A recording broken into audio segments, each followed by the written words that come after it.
Olá, o meu nome é Thalita, eu sou estudante de Engenharia Elétrica da UFPB. E nesse vídeo vamos analisar o consumo e o gasto de eletrodomésticos que tem como princípio de funcionamento o uso de resistores para o aquecimento desses equipamentos, certo? Mas antes de tudo, é importante a gente saber o que é um resistor e o que é a resistência. Então, a resistência é a oposição ao fluxo de corrente, ou seja, é a capacidade de um condutor de se opor e de dificultar a passagem da corrente elétrica. E isso tudo é realizado através de resistores que vão transformar a energia elétrica em energia térmica por meio dessa oposição de fluxo, certo? Então, para entender melhor o funcionamento dos resistores e observar os efeitos práticos, a gente vai separar dois eletrodomésticos que têm como princípio de operação o uso dessa resistência para o aquecimento e o bom funcionamento do equipamento. E foram escolhidos o chuveiro elétrico e a fritadeira elétrica para fazer essa análise. Então, inicialmente, é importante entender, primeiramente, o princípio de funcionalidade de cada equipamento, para a gente entender melhor essa análise desses eletrodomésticos, certo? Então, o primeiro a ser analisado vai ser o chuveiro elétrico, que ele é composto internamente por um filamento metálico enrolado sobre um eixo central, e esse filamento metálico ele é muito semelhante a uma espécie de mola, e ele é conhecido como uma resistência. Lembrando que existem vários tipos de resistências, então eu não vou falar todos aqui, mas em específico a do chuveiro elétrico, certo? Então, quando o chuveiro elétrico ele é ligado, a corrente elétrica ela começa a percorrer a resistência desse chuveiro elétrico. Ou seja, essa resistência vai esquentar por meio da energização da resistência e vai transformar a energia elétrica em energia térmica por meio do efeito Joule. Então, a água fria que entra em contato com essa resistência, que já foi aquecida previamente, vai se acumular no chuveiro, fazendo com que a água esquente também nesse processo. Então, por meio da transformação da energia elétrica em energia térmica na resistência, a água vai ser aquecida por meio desse contato, certo? Aqui eu separei uma imagem para mostrar melhor o funcionamento do chuveiro elétrico. Vocês podem ver que aqui nesse eixo central vai ter a resistência que a gente estava comentando anteriormente. Essa resistência, quando o chuveiro é ligado, vai ocorrer essa energização dessa resistência, ela vai ser aquecida e, portanto, vai aquecer a água também nesse processo, certo? Aí, de forma prática, para a gente entender melhor como funciona isso e descobrir algumas especificações técnicas desse chuveiro elétrico, a gente vai observar o selo Procel da marca Lorenzetti, que foi a marca que eu escolhi, certo? Então, a gente vai analisar essas especificações técnicas para calcular o seu consumo e os seus gastos em um determinado período de tempo. Aí, analisando o selo que foi separado aqui, a gente tem que esse chuveiro elétrico ele possui uma tensão de 220 volts e uma potência nominal de 7.500 watts. Então, a partir desse selo, a gente pode retirar essas informações inicialmente, só que no caso, através delas, a gente consegue descobrir outras informações também, como calcular a corrente, a resistência do chuveiro. Então, inicialmente, como é que a gente vai calcular a corrente desse chuveiro? A gente sabe que existe a fórmula P é igual a vezes I, onde P é a potência, U é a tensão e o I é a corrente elétrica, certo? Então, através dessa fórmula, é possível a gente calcular a corrente elétrica desse chuveiro. Aí, sabendo que a tensão que foi dada é de 220 volts, que a potência é de 7.500 watts, encaixando tudo na fórmula, a gente obtém que a corrente elétrica desse chuveiro é de 34,1 amperes aproximadamente, certo? Já no cálculo da resistência, a gente pode usar a primeira lei de Ohm, que no caso, o que é que ela fala? Ela fala que um condutor ôhmico mantido a temperatura constante, a intensidade da corrente elétrica será proporcional à diferença de potencial, que no caso é a DTP, aplicada entre as suas extremidades. Resumindo, a primeira lei de Ohm fala que a tensão é igual a resistência vezes a corrente elétrica. Então, por meio disso, a gente pode calcular a resistência deste chuveiro elétrico, utilizando as informações que a gente já obteve anteriormente, pelo selo e pelo cálculo da corrente, certo?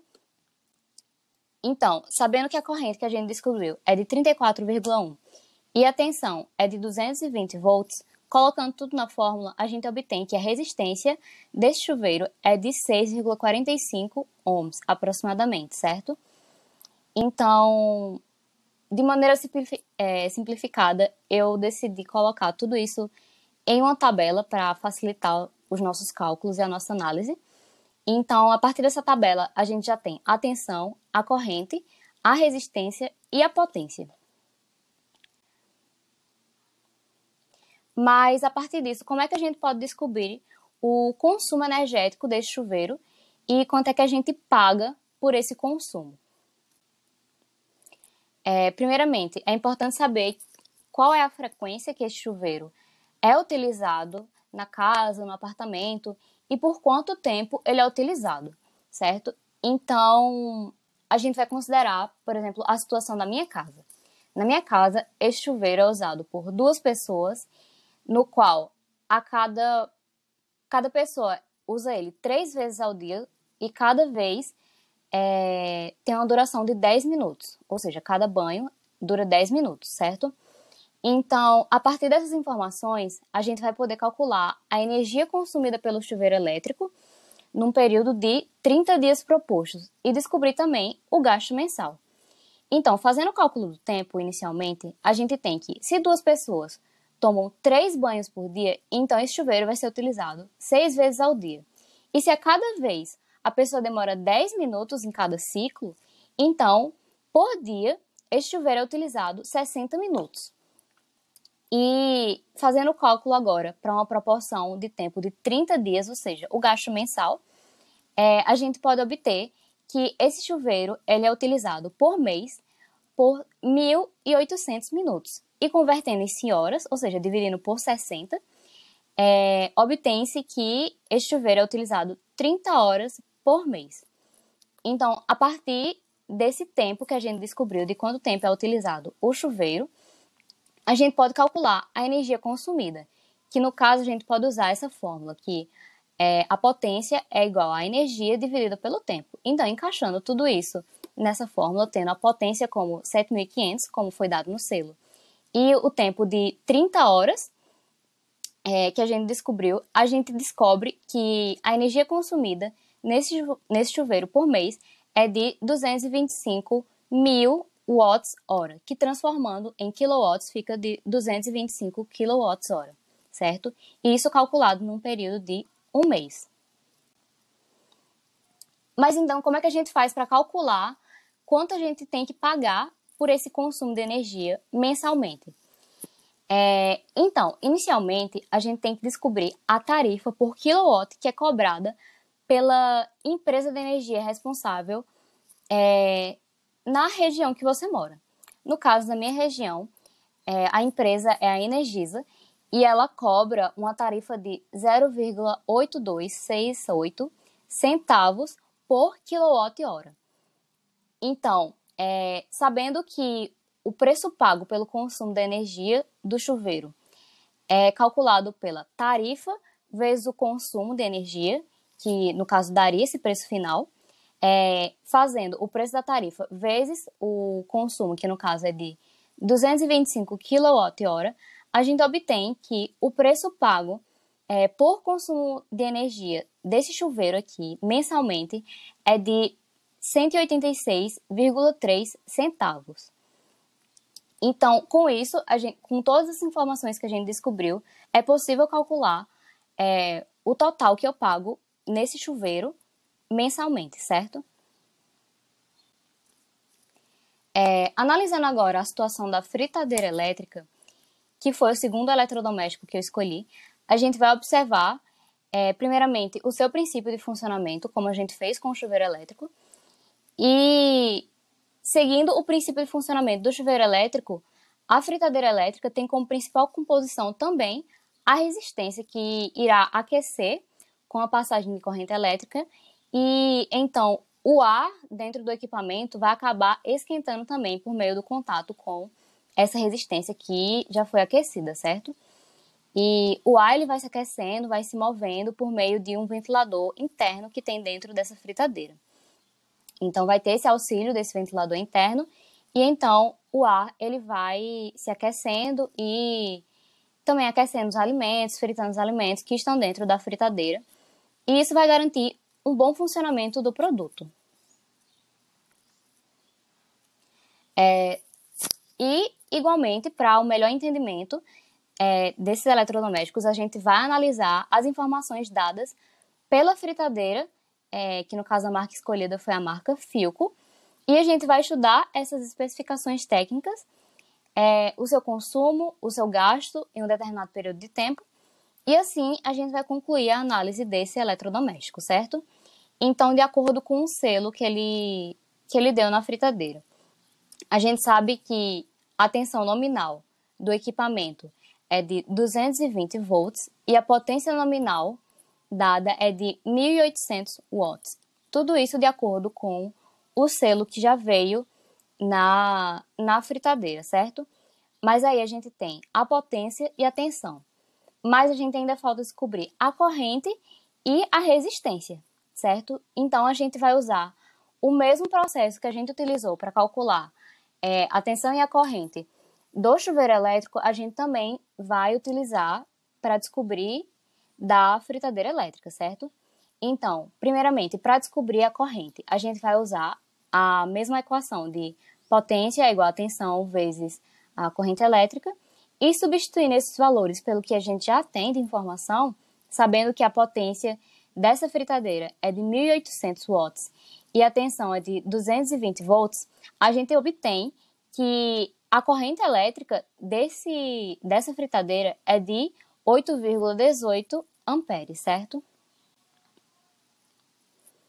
Agora a gente vai calcular a resistência dessa fritadeira, utilizando a primeira lei de Ohm, como a gente fez no chuveiro elétrico, certo? Então, utilizando a fórmula de tensão é igual a resistência vezes a corrente elétrica, a gente vai substituir com as informações que a gente já tem, a tensão sendo de 220 e a corrente que a gente acabou de descobrir que é de 8,18 amperes, certo? Então, a partir daí, a gente descobre que a resistência dessa fritadeira elétrica é de 26,9 ohms, aproximadamente, certo? Então, colocando igualmente em uma tabela de especificações para simplificar o nosso entendimento, a gente já tem os valores da tensão, da corrente, resistência e da potência da fritadeira, certo? Então, a partir dessas informações, a gente vai poder descobrir qual é a energia consumida num determinado período de tempo pela fritadeira e o total que a gente tem que pagar por essa energia consumida, certo?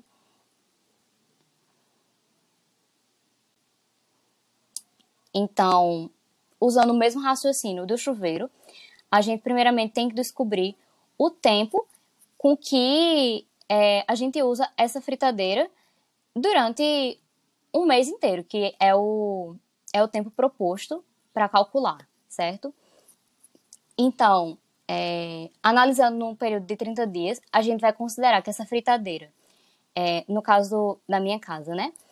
Ela é utilizada 2 vezes ao dia, durante 15 minutos cada ciclo. Ou seja, quando a gente vai calcular o tempo, a gente descobre que se ela é utilizada 2 vezes e a cada vez ela é utilizada 15 minutos, a gente descobre que a fritadeira é utilizada 30 minutos por dia, ou seja, meia hora por dia. Mas transformando isso em um período de 30 dias, que no caso é o consumo, é o tempo mensal que essa fritadeira ela passa ligada, a gente descobre que ela é utilizada por 900 minutos. E transformando para horas, ou seja, dividindo por 60, é o equivalente a 15 horas. Ou seja, Em um mês, essa fritadeira ela passa 15 horas ligadas, certo? Quando a gente junta todos os tempos. Então, calculando a energia consumida, a gente já tem o tempo, que é de 15 horas, que a gente acabou de descobrir. A potência que ele deu é de 1.800 watts. E agora a gente vai descobrir a energia consumida. E colocando tudo isso na fórmula, na equação, a gente tem que a energia mensal consumida por essa fritadeira é de 27.000 watts-hora, que transformando para quilowatt-hora fica 27, certo?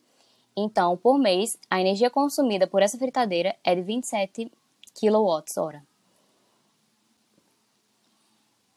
E por fim, a gente vai utilizar a mesma tarifa de 0,8268 centavos para calcular o total a se pagar pela energia consumida. E essa tarifa, igualmente como a gente fez no chuveiro elétrico, a gente vai multiplicar ela pelo consumo de energia que a gente também acabou de descobrir, certo? Que é de 27 kWh. Então, quando a gente faz essa multiplicação, a gente descobre que no final do mês, o preço pago pelo consumo de energia da fritadeira elétrica é de R$ 22,32, certo? E com isso a gente obtém esse resultado final. Para finalizar, eu montei essa tabela para a gente ter uma visão geral de todas as informações que a gente descobriu através de selos, de tabela, informações que foram calculadas e para facilitar a nossa análise desses eletrodomésticos, de consumo, de gasto, a corrente utilizada, resistência, tensão, potência, certo? Então, essa aqui é uma visão geral de ambos os eletrodomésticos. Para finalizar, essas aqui são algumas referências que eu utilizei com as imagens. E é isso, espero que tenha dado para entender tudo que eu quis passar. E obrigado por assistir.